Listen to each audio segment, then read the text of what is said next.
మనుషు కుమారుని గురించి రాయబడిన ప్రకారము. యేసుక్రీస్తు గురించి అంటే రాయబడిన ప్రకారము, దేవుడు రాసుకున్న ప్రకారము అని చెప్తున్నాడు ఇక్కడ.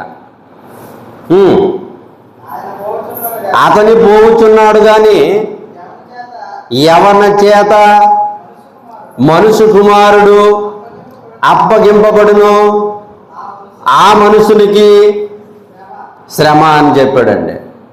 యేసుక్రీస్తు గురించి కూడా దేవుడు రాసుకున్నాడట. ఏమని రాసుకున్నాడు?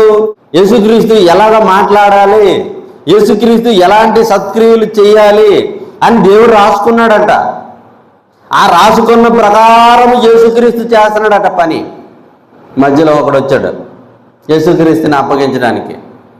ఏ మనుషుడైతే యేసుక్రీస్తుని అప్పగిస్తారో, మంచి పని చేస్తున్న వాళ్ళకి ఎవరైనా ఎప్పుడైనా అడ్డుపడతాడో ఆ మనిషికి ఏమొస్తుంది?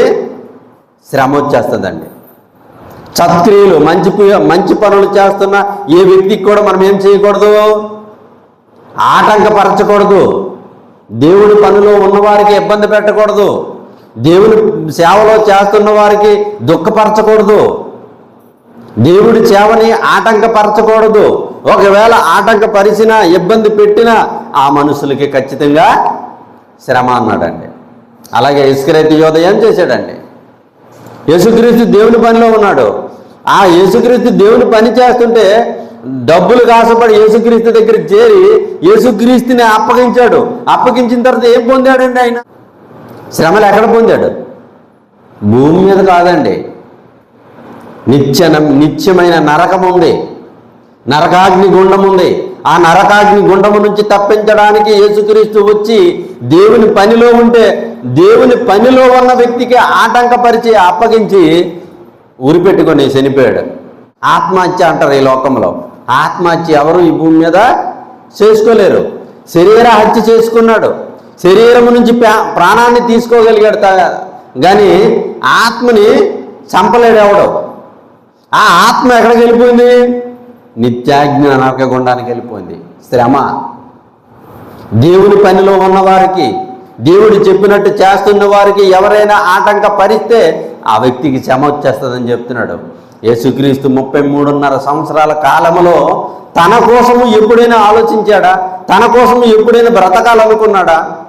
ప్రపంచంలో ఉన్న ప్రజలందరినీ ఎలాగ రక్షించాలి, ఆ ప్రజలందరినీ దేవుడి దగ్గరికి ఎలా తీసుకుపోవాలి, వారిని నరకం నుంచి ఎలాగ తప్పింపబడాలి, స్వర్గానికి ఎలాగ నడిపించాలని ఒక ఆలోచనతో రాత్రులను పగలు నిద్రలు మానుకొని దేవుని పనిలో ఉన్నాడండి. చాలా కష్టపడి పని చేస్తున్నాడు. ఎందుకు పని చేస్తున్నాడు? దేవుడు రాసుకున్నాడు. ఏమని రాసుకున్నాడు? ఇదిగో నాన్న, ఈరోజు నువ్వు ఈ పని చేయాలి. దేవుడు ఏ పని చెప్పాడో ఆ పని చేయడానికే యేసుక్రీస్తు వారు వచ్చారు. ఒక యేసుక్రీస్తుకే దేవుడు రాశాడా? మనలను రాయలేదా దేవుడు?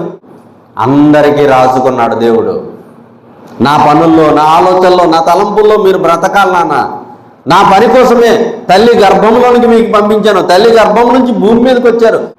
ఈ లోకంలో చూడండి, ఆకాశ పక్షులను చూడండి, నక్కల్ని చూడండి, ఎన్నో జీవరాశులను చూడండి.